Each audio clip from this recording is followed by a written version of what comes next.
Welcome to episode 3 of the Pullin Up from 40 podcast. This is a special episode today as we have our first guest on the show. We've got Alex Schiffer from The Athletic, who is the Brooklyn Nets beat writer. Alex, welcome to the podcast, man. First time I've christened a podcast like this. This is a big deal. Nah, this is a big deal, and you know we thought of you first because obviously you and I and Colin all have a previous relationship.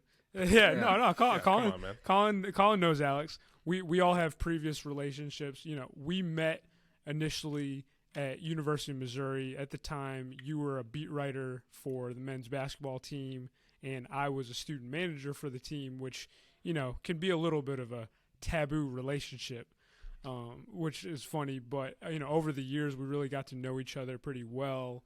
And just you were like my first big Twitter follow in college. Carl Anthony Towns in high school, because we went to high school together, then you, and now it's, you know, a bunch of trolls. That's like hasn't been the same since you followed me, Lucas. What were you saying, Colin? Oh, I was just gonna say, I mean, just like the troll culture on Twitter is exhausting, and I'm sure Alex, on your end as a beat writer, you probably deal with the brunt end of that more than most. Yeah, so the Nets lost to the Heat last night, 109-80 in their second preseason game, and there was somebody that kept responding to my tweets, but in a different language. It's like I didn't know if they were happy, sad, I didn't know what they were trying to say, and it was just one of those things where it's like, look, like, I don't know what to put this into Google Translate. Like, I don't like. It looks like one thing, but maybe it's another. You know, it's as I've gone international, I guess that's been one of the downfalls. I'm definitely, you know, if I'm in your shoes, I'm definitely throwing that into Google Translate and then throwing back whatever I can to them. But, you know, that's just me. I don't know what the athletic policies are, but that's just me. Yeah. That's the thing, though, is if it takes one ultra sensitive person to not get the joke or whatever, and then all of a sudden, like, you know, I'm in the McDonald's drive-thru. So my social media policies are less is more, and don't tweet anything you wouldn't say to somebody's face. That's how I kind of operate. Smart man. No doubt. Yeah. No, smart man. And speaking of smart man, you know, I've seen you on this journey to where you're at now. You know, you've really climbed the ranks. I'm over here sitting on my couch watching NBA TV one day, and I'm like, oh my God, like Alex is on the fucking TV, right? And like I sent it to you and like recorded it. I was like, yo, this is crazy. Like, so one of the things that we really wanted to hear mostly from you today is like, what was your story to getting to The Athletic to become the Brooklyn Nets beat writer? How did you get to that point?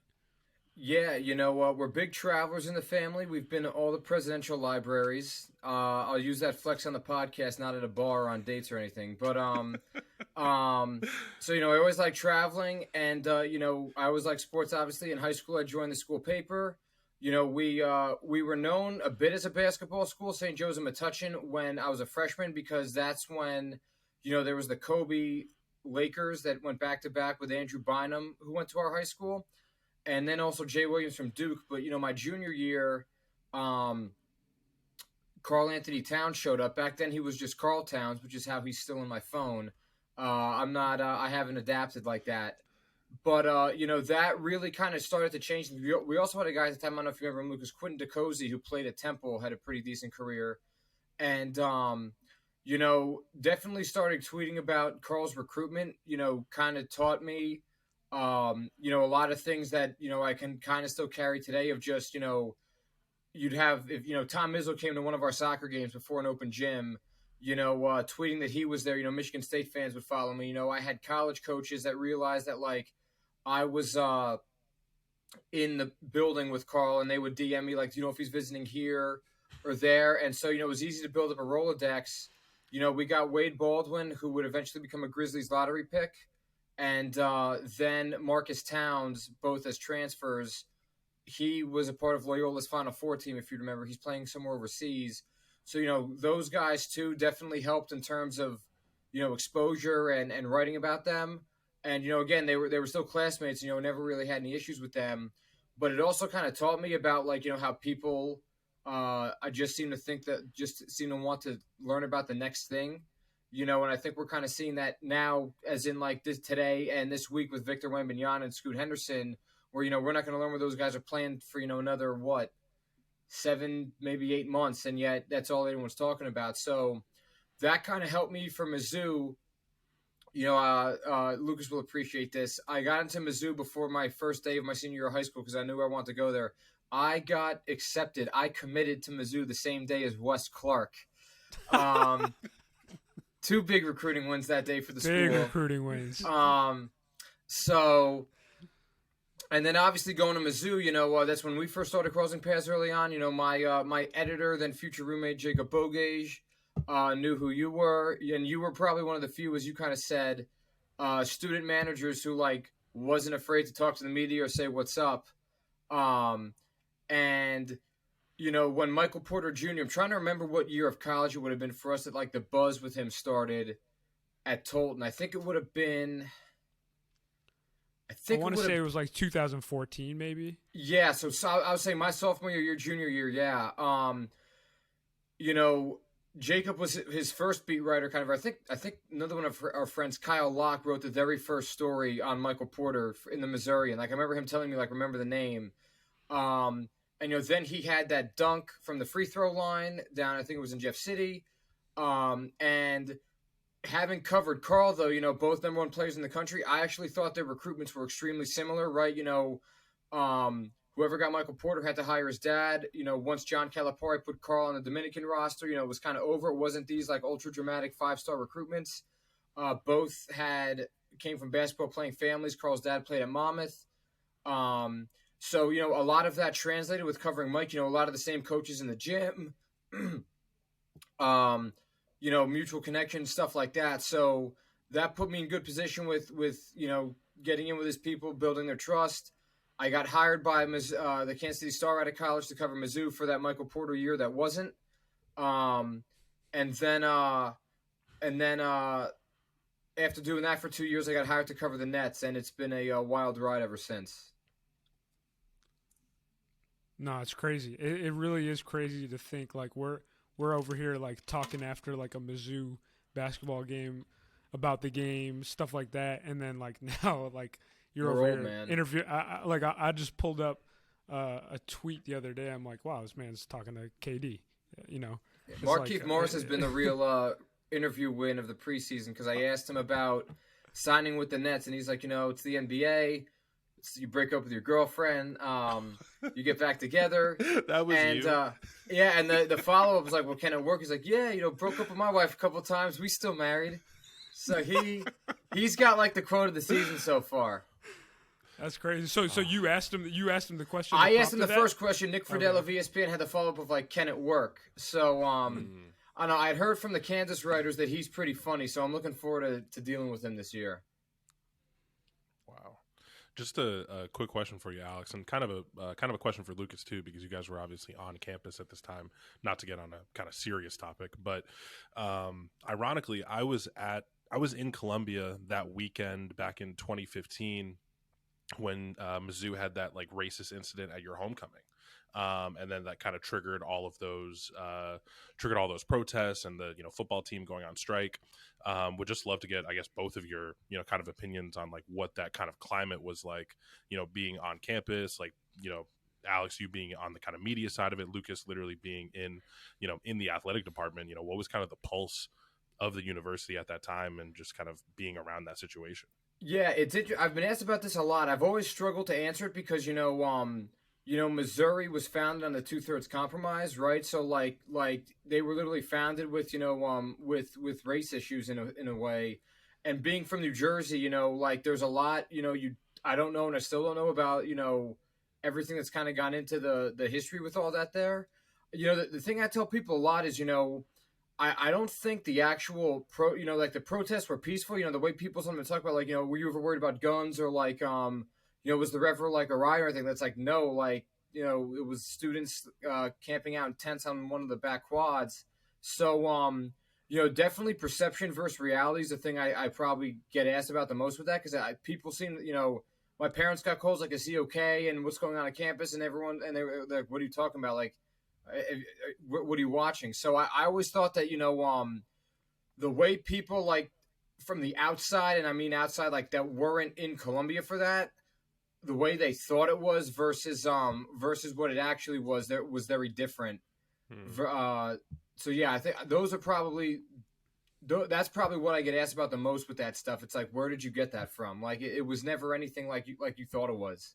Mm-hmm. And I could definitely say on the kind of outside looking in, I was living in New York in college at the time. It definitely felt a lot more. It just felt like a more hostile environment, right? Than it probably actually was. And of course, like there was legitimacy to it, but I'm sure on your end it was kind of just not business as usual, but like, life goes on for lack of better words. Yeah, I mean, from my perspective, like I can't really recall from working in the athletic department what exactly they told all the teams. I don't remember if there was ever anything like, oh, don't do like what the football team's doing or anything like that. I can't speak to that. But what I do remember, it was uncomfortable. It was very uncomfortable, especially, because it really did feel like the campus was split in half. And at times, like I definitely remember having like a lot of uncomfortable conversations, but ultimately, like we know what happened.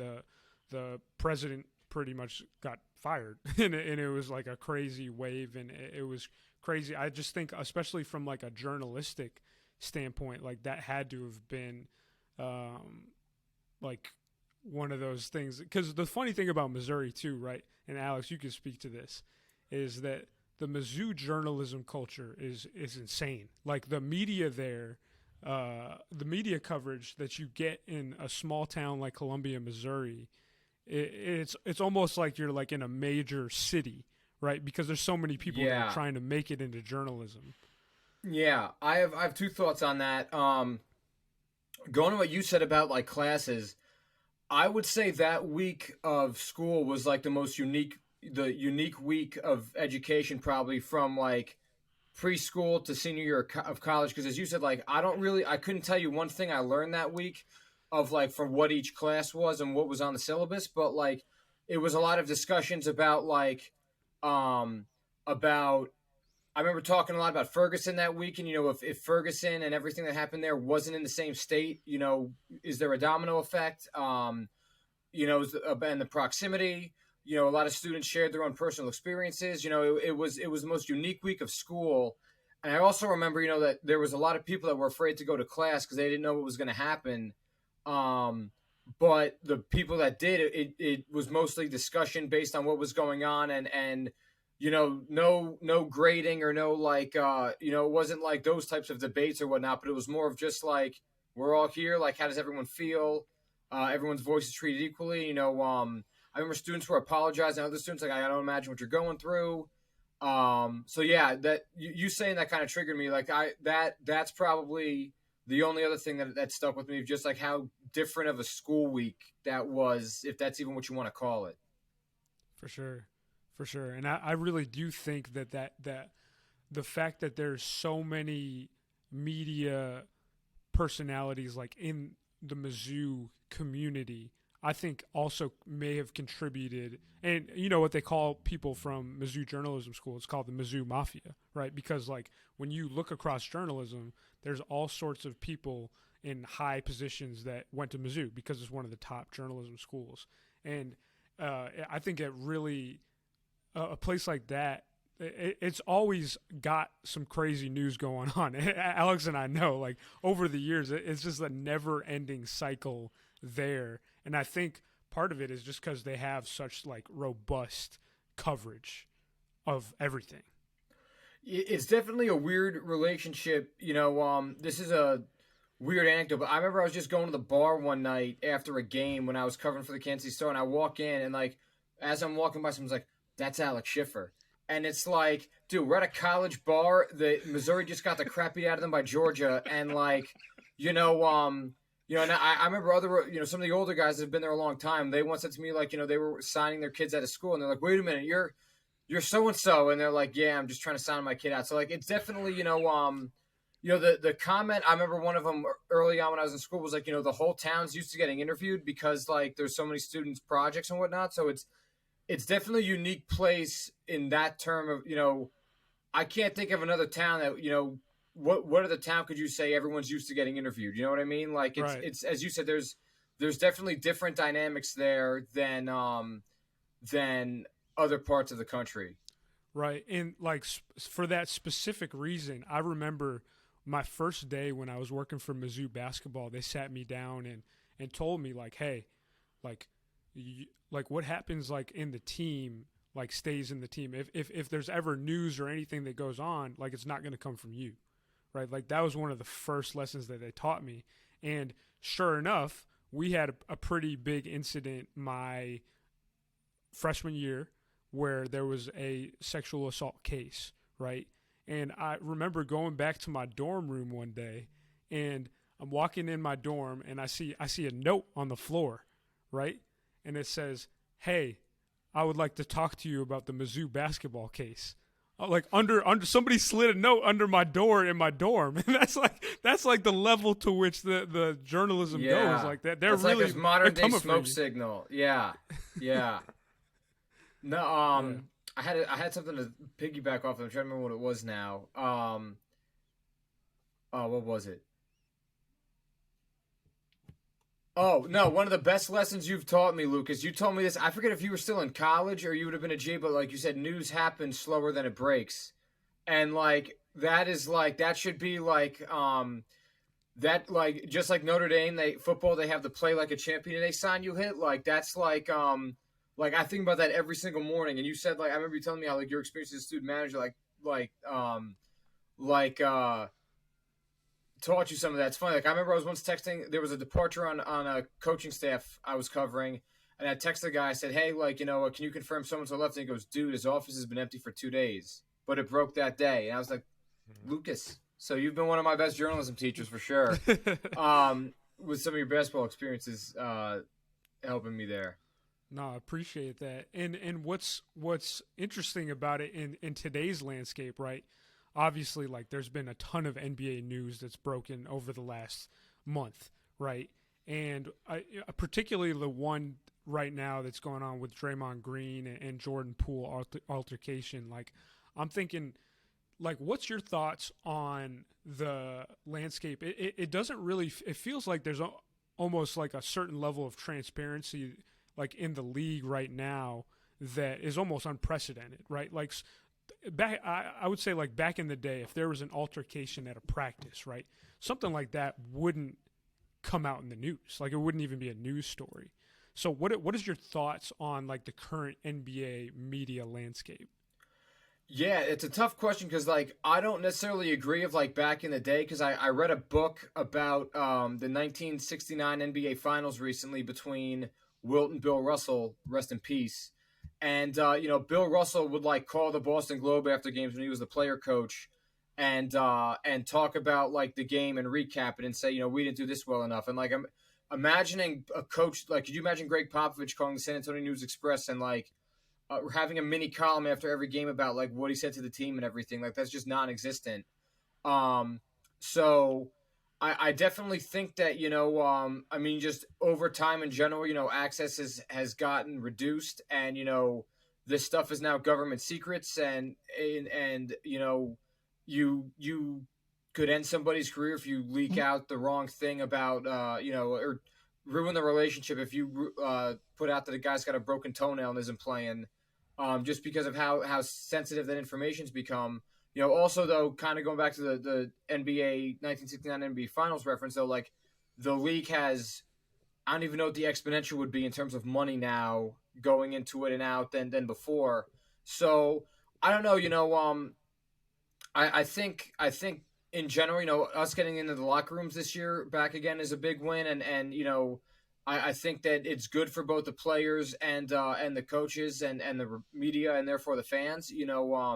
It's been a different animal having to cover stuff like all remote. And like, Jeff Green was a net the year 2020 to 21, the year they lost to the Bucks. And I really got along with him. I talked with him on the phone a couple of times for stories. I always enjoyed him on Zoom. You could crack a joke at him. He'd crack back. He had personality. I met him last year in Denver for the first time. Like, yo, Jeff, Alex Schiffer. And he's like, oh, shoot, I didn't know how tall you were just being behind the computer screen all those years. So like it's one of those like that, that's just been a different animal, right? You guys are the same age. I think you'd appreciate this, but do you remember Ned's Declassified School Survival Guide? Of course. You remember iTeacher? She would like be the teacher that taught from home with like with the computer screen. How ahead of her time was she? Like about a decade. Yeah, so I covering the NBA during the pandemic, like I felt like we were all iTeacher, you know what I mean? Like we were just like to a lot of these guys, we were just somebody in their mother's basement on the computer screen asking them about the game. And so, as we come out of that stuff now, I think it's better for everybody too. Like we had a road trip last year.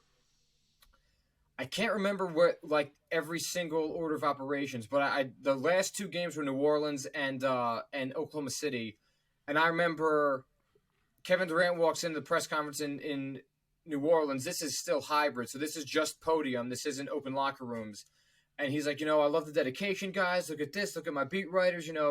This is game 5 of a 6-game trip. Stuck with us this long. I appreciate it. I love the hustle. He's like, when you all leaving town? I was like, we were just talking about when to call the Uber tomorrow morning because we're all on the same flight. He's like, first flight out? And I said, yeah. He's like, man, y'all can't travel on the team plane anymore? And I'm like, Kevin, you're the franchise player. Why don't you make a couple calls for us and see what you could do? He's like, I could have swore when I was in Seattle for my rookie year, there were still beat writers traveling. That road trip, my biggest takeaway from it was I think Kevin Durant kind of knows who's invested on the beat and who's not. You know what I mean? So I think that those have been definitely with the current state of things, some of the contrast that, most guys probably, the first few weeks of the season have an idea of this is the guy who's around all the time, et cetera. It probably took a while for some of those guys the past few years to figure that stuff out. Kind of a question off of that, Alex. So, given the fact that you're a beat writer for the Nets, right? They have, you could argue, 3 of the top NBA guys as it relates to having tumultuous relationships with the media, right? KD, Kyrie, Ben Simmons. So what's that been like? Kind of navigating an organization where kind of your top dogs have kind of negative opinions of the media and are very quick to call them out. Do you find that a tough balance to be able to I'd push back a bit on Ben Simmons. I wasn't obviously with him in Philly. He's been fine with us the whole time, but I feel like his name has been out in the public in not so great ways in recent years, but I don't necessarily think the media's gone after him or he's had Kyrie had the comment of calling us pawns or whatever. I can't remember Ben Simmons ever having a situation like that. That's right. All things considered, I honestly, haven't had a problem with any of those guys so far. Again, Ben, I don't really count because we're just getting to know him really, but Kevin Durant last night, I asked him a question post game. Well, to rewind a bit, I've asked Kevin before about, we've swapped TV shows and all that. He got me in a winning time. And when he requested the trade in June, I'm not going to name the reporter because I saw him last night and he's a nice guy, but he tweeted, I want the record to show the last question that Kevin Durant was asked as a Net, this is assuming he gets traded, was if he liked the new Batman movie with Robert Pattinson. And everyone figured out it was me, and you talk about my mentions and everything. And it's I asked that as we were all walking out the door toward the media room. I didn't ask him that when he was on the podium. He liked it and he saw it 5 times in case you were wondering. But I haven't had really a bad interaction with him. Even last night, you could tell he wasn't happy about the game. Him and Ben Simmons, you could kind of see the media view at Barclays is opposite from the Nets bench, which I'm sure is coincidence. So you can't really see what's going on down there. But, you could see that they were walking through actions and talking about something.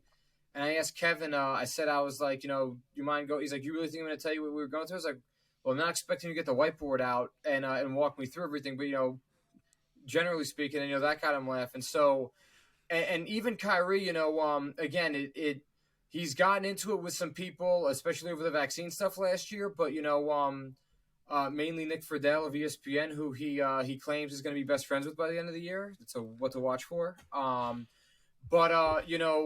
Being from Jersey and being in high school when Kyrie was, again, a lot of these names are familiar to Lucas probably, but being able to talk St. Pat's, St. Anthony's with him, he's cool with Sterling Gibbs, whose family, was all D1 guys that were like, from the town over from me. So, we've kind of found common ground on like the Jersey basketball stuff, and that is kind of a fallback to talk about. So, I don't, as you said, Colin, like they've definitely had their bouts with the press at times, but like and again, maybe I've just done things right. Maybe my day's coming and we're gonna have a much different conversation next time around. But so far I've had nothing but, good interactions, healthy interactions with those guys working wise.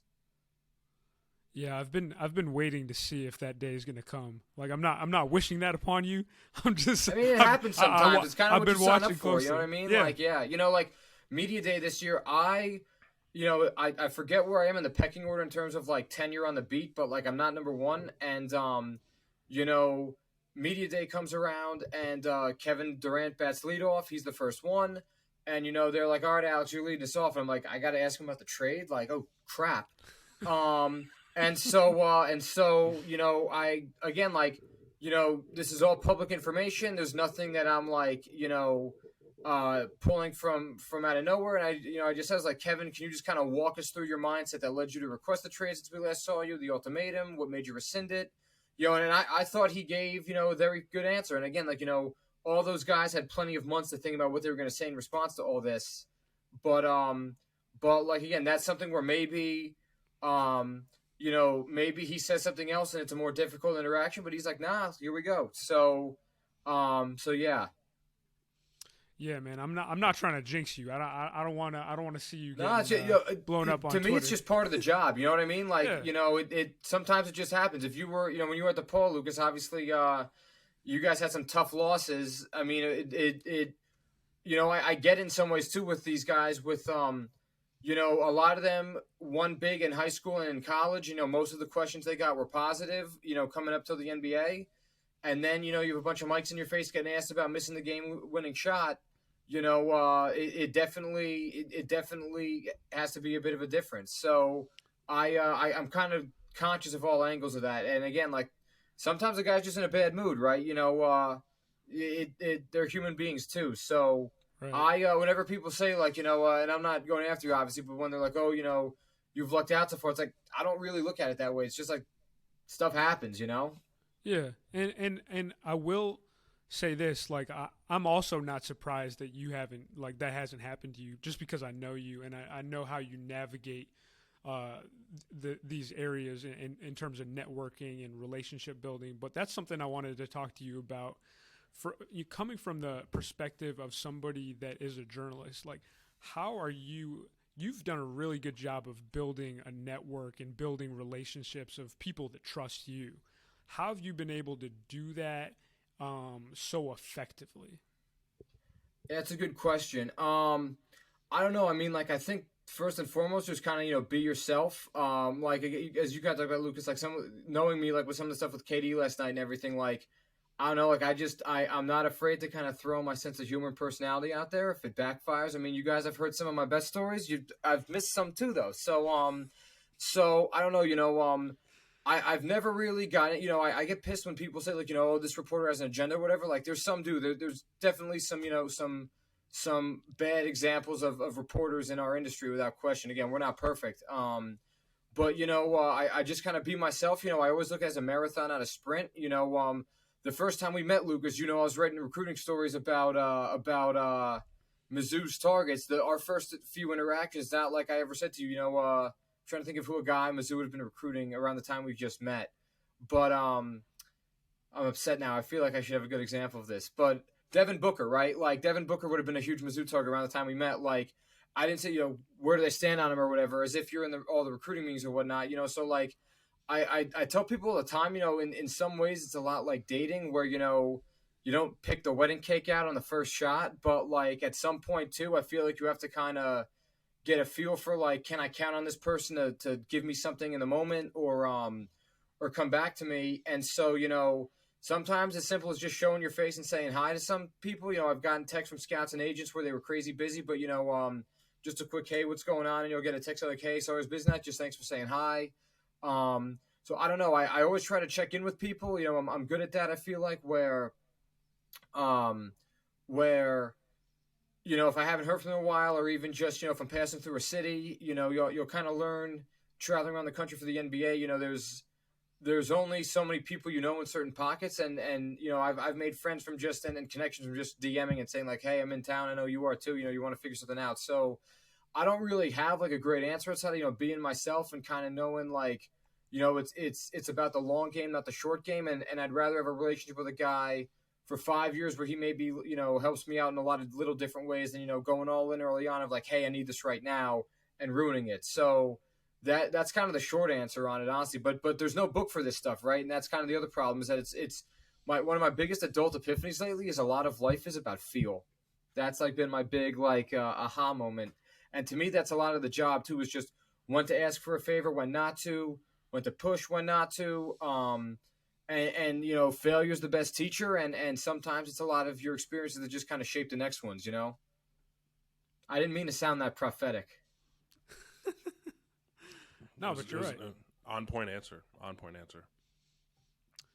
No, you're right, and it's funny because like I was telling Colin before we were gonna talk to you, I'm like, yo, this dude Alex, like he knows, like you know, this guy's uncle right over here, and he knows this guy's trainer, and I'm always just like, how do you meet these people? And like I think it just comes from you're like a very proactive about going about your relationships, and but you also do a good job of like knowing when to push and like knowing when to pull. And well, yeah, I've never had this is now 5 years out of college I'm doing this.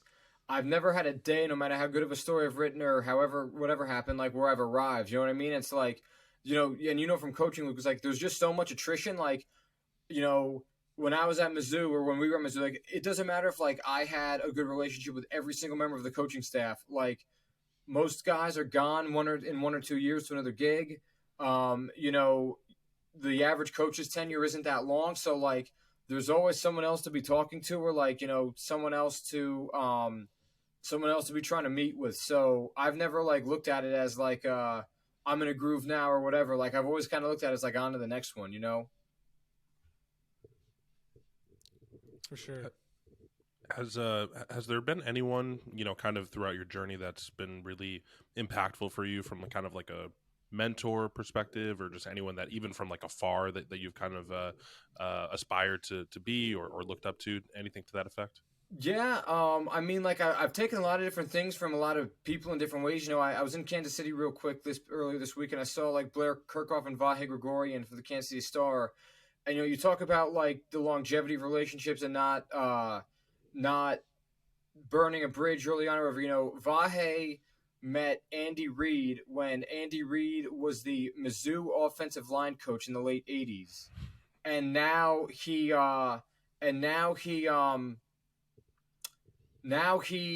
is the head coach of the Chiefs, and Vahe is the columnist there, right? So, like, you know, you talk about like the longevity of that, and how that's lasted all those years. I mean, that kind of shows, you know, as you said, you know, what happens when you can kind of really be in this business long, and you see people kind of develop, and the people you met when they were interns then grow into it. And like another great example that he has is when he was, you know, Vahe played football at UPenn. When he was injured one time, his rehab partner, you know, he introduced himself to the guys like, hi, I'm Vahe, and the other guy goes, hi, I'm Fran. That became Fran McCaffrey, the Iowa basketball coach. You know, at the Combine one year, it was when Tyler Cook, who's obviously a Missouri native, was in the Combine. You know, Fran McCaffrey, if you watch him on TV, he is not he can be pretty heated in the moment, it looks like. You know, I walk up to Fran, I was like, hey, Fran, I work for the Kansas City Star. You know, Vahe's one of my mentors. And he goes, you tell Vahe I bleep and love him. So I take out my phone and I start, and he's like, you really sending? I was like, I tell Vahe I love him all the time. And then he proceeds to, you know, take me and introduce me to, you know, Tom Crean, who came in, you know, huge for me. Now that Nick Claxton's on the Nets, he coached him at Georgia. John Beilein, who's now, you know, obviously in the NBA with the Pistons, you know, had that stint with the as the Cavs coach. So, you know, I think it's really cool. Like, I've never like envisioned myself with that, but like you talk about the swag of like, and Lucas has done this before too with people, of like, yo, tell them you know me. And And then, like, it pays off in some. I remember, like, remember when I was out with Lawrence Bowers once, Lucas was like, tell Elbow, you know me right now. And I was like, yo, like, this is my guy. And he's like, yo, like, Lucas is my dog. And we had an awesome night out. So, I've always admired Vahe because he's had these long relationships. He's got such a good reputation. He's such a good guy. And, you tell someone that you're cool with him and, like, all of a sudden they're cool with you. You know what I mean? Like, that, like, again, like, I feel like that goes beyond journalism of just, like, you'd want people to think that of you, right? And just in life in general, like, oh, shoot, Lucas Shapiro, like, that dude doesn't hang out with, a bunch of jerks. Like, he's got to be a cool guy, too. So, I've always respected Vahe for that. A lot of the people at The Athletic, I mean, that, I love, like, the niche feature type stuff. Mike Vorkanoff, who I was his intern at one point, Ben Cohen, the former basketball writer for the WSJ. I have a ton of his stories in stacks right here on my desk. He did a story on, like, players that took a charge from Zion at Duke and how much force he generates. Like, weird, interesting stuff like that I've always really gotten up for. Wow, that's awesome. No, that is. In terms of, like, working at The Athletic and covering the Nets, Colin and I were wondering, like, in the time that you've covered them, there's been just so much news, right? Would you say that you, in terms of the beat writers that work for The Athletic, are just pumping out, like, even more content just because of the nature of the team that you cover? Or how has that kind of, like, worked? Yeah, definitely. I mean, I always think the beat determines how much you write and how much you don't. I never thought there was a set number, and, like, especially, so we're required to do about, like, 10 stories a month at minimum. But, like, again, like, that's more of, like, I don't even want to say it's a mandate. It's more of like a guide. But, really I'm trying to remember I just had my dashboard up too, but, like, from December 2021, when Kyrie came back as a part-time player, the Nets had that COVID outbreak. This is when they were in first place in the East, but we're starting to slip. From that time period till the end of the season, I averaged, like, over 20 stories a month. And again, that's not like I'd like to think I hustle as much as the next guy, but again, it's just like, there was just so much stuff to write about. So, meanwhile, like, covering Mizzou basketball, some of those lean years of Cons over there, like around 500, there's only so much to write. There's only so many guys playing well. There's only so much to look toward the future with. So, like, and, like, again, we'll see what happens this year, right? Like, we'll see how they start the season. They have a really tough schedule to start. You have TJ Warren, kind of waiting in the wings as a guy that can help them immediately. They've had so much attrition. I haven't been able to write a ton about the actual basketball, I feel like, over the years, because I was talking to Steve Nash about this the other day, and he said, he's like, look, like, we started last year with James Harden, who plays a certain style, and then we trade for Ben Simmons, who doesn't play, and we're without him, Kyrie, Joe for long stretches. Like, it was just two different styles. So, like, I hope this year I actually get to write about the actual basketball more than I've been able to at times. No, that would be great. That would be great. Speaking of the actual basketball, great transition. I mean, what are your thoughts on this team? I mean, it's Colin and I have our differences about them this year. Colin's got them finishing third in the East. I've got them finishing sixth. I think they're just one of those teams that nobody really knows. So, as somebody who's around them every day, what are your thoughts? Yeah, it's interesting because some people are predicting, the whole thing blows up at some point. Other people say, that they have the best roster on paper in the East. I have very much reserved judgment for when they actually take the court and see what they look like. But, I think a couple big thoughts. The East is just better, right? I mean, you have the Hawks getting Dejounte Murray, Donovan Mitchell with the Cavs. I think the Cavs have maybe the best young core in the NBA right now. All those guys are, around 25. They have a long runway. The Bucks are back, obviously. The Celtics are back, despite the Ime Udoka drama. Malcolm Brogdon could also be a really good, sneaky acquisition. And then, I mean, I'm trying to think who I'm missing. The Sixers are much improved, right? It's like the Houston reunion they got going on there. We'll see if James Harden can turn back the clock a bit. So I just think, in general, it's a tougher conference than it was when they started with this super team. Ben Simmons, the parallels between Ben Simmons and Michael Porter Jr. back issue wise are kind of like crazy startling to me. But again, like everybody's body's different. I'm not trying to lean too much into that, but just, in general, you have guys that get back surgery in basketball tend to get multiple, right? So, him holding up for a whole year, and then, to me, they have a ton of shooting. Joe Harris, Patty Mills, Seth Curry. I asked Eric Spoelstra last night. I said you had a similar thing in Miami with LeBron, Wade, and Bosh because you had Mike Miller, Shane Battier, and Ray Allen. As and he said he's like, look, like, it gives you a lot of options. They've had great role players, and those guys are more than just shoot threes. Defensively, I kind of wonder about them. I thought the biggest takeaway from the Nets Celtics sweep was the Celtics two-way players and defensive-oriented guys can also get you shots. And I felt the same way about Phoenix last year. Like I'm a huge Mikal Bridges fan. Like I would love to have. He wouldn't be the first guy you obviously start a team with now, but like he'd be one of my first selections. And like when the Nets played the Suns in like January, February, like one of the biggest takeaways from that game. You look at this one, they had Jay Crowder. I mentioned Mikal. Like their defensive guys can also make plays on the offensive end for them. And the Nets kind of have the opposite where, they have a lot of offensive oriented guys, but have their limitations defensively, right? Ben Simmons is a good defender. Kevin Durant's a good defender. Nick Claxton's very switchable. I think losing Bruce Brown, Boston's own, so I don't get hurt on the podcast. To Denver, which I think is a really interesting offensive team. That's where it could be for another show. But he was a great on-ball defender. He was only 6'4", but like again, you're probably only having him guard maybe one to two, maybe depending upon the three. But he gave them a lot there. So, defensively, I wonder about them, and will they be able to make stops and adjust to win games? The center position to me is very interesting because you have Nick Claxton, who I'm very curious to see how his career just, goes long-term because you watch, and I think you would have been at DePaul at this point, Lucas, but you watch what Tom Crean did with him at Georgia. He was like a 6'11" point guard that got downhill and playmaked and, could also play down low, kind of going off the LeBron comment of like, we've seen a lot of unicorns lately. Wembanyama is a alien. Like Nick Claxton has some of that unicorn potential to me, but that hasn't really fit his profile yet. But he's been hurt a lot and, he's had conditioning issues. And then Day'Ron Sharp, their other center, averaged about 10, 12 minutes a game last year.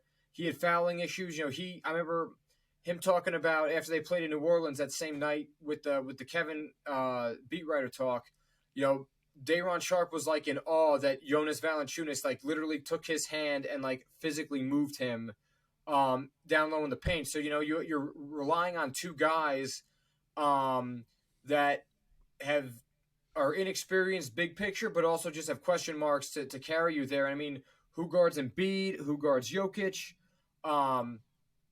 And, I don't know, like, if those two don't work, like, where you go for other options. Hassan Whiteside and Dwight Howard are out there. I am not a huge fan of Hassan Whiteside's game. And, I've heard personality-wise, they already have enough personalities in the locker room. I don't know if Hassan or Dwight would make sense there. But, and more on the Dwight front, to me, one of the Nets' bigger problems in recent years is they've chased guys who are over the hill, like Blake Griffin, LaMarcus Aldridge, Paul Millsap, those types. And, maybe instead of getting like an Isaiah Hartenstein or like some kind of project of sorts that maybe could help them more long-term there. So that if it doesn't work at center, that's where I'm going to be curious just because where are you going to get other options from that can help you immediately? You know what I mean? Right. Yeah, no, I mean, I think my theory about them this year is that the team as we see it now is not what it's going to look like at the end of the year. I think I could see them, they've got the pieces to make another trade or something. Alex, I know you're coming up, we're coming up on your time here. I think I don't know what happened, but I think we may have lost Colin. Yeah, we could talk another 5. He's coming back. I got another 5 minutes or so if you want. Gotcha. Yeah. I mean, I agree. I think like defensively, they definitely have some question marks. and it's going to really take like if they are truly going to stick with the team that they've got now, it's going to take a lot of creativity. Is something that I'm going to be interested to watch out for. Are they going to mess with some zones? What are they going to do to cover up for some of their shooters that may be more of a defensive liability? What is your kind of feel for?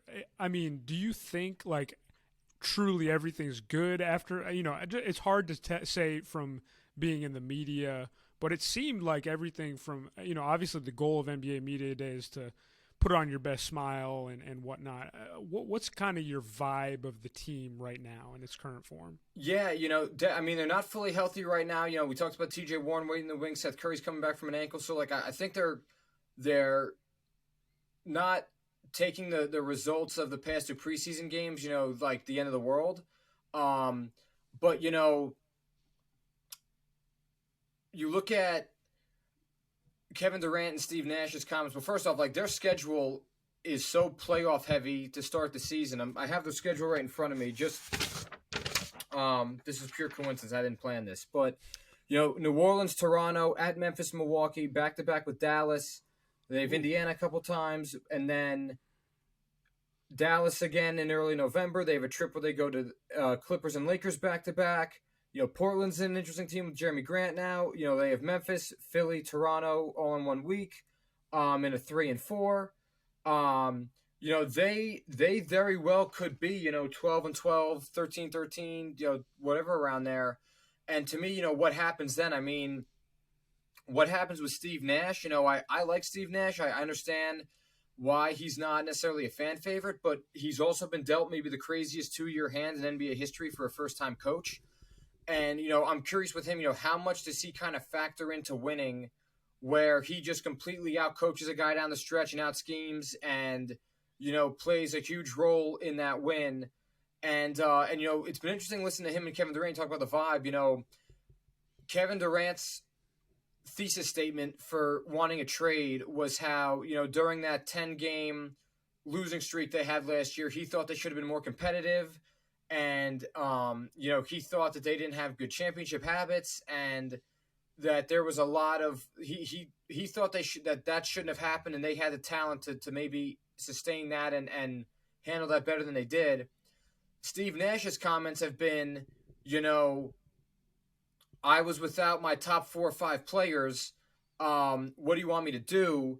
And, talking to the coaching side of you, Lucas, I tend to lean a bit towards Steve Nash in that direction just because, I remember talking to an assistant coach last year.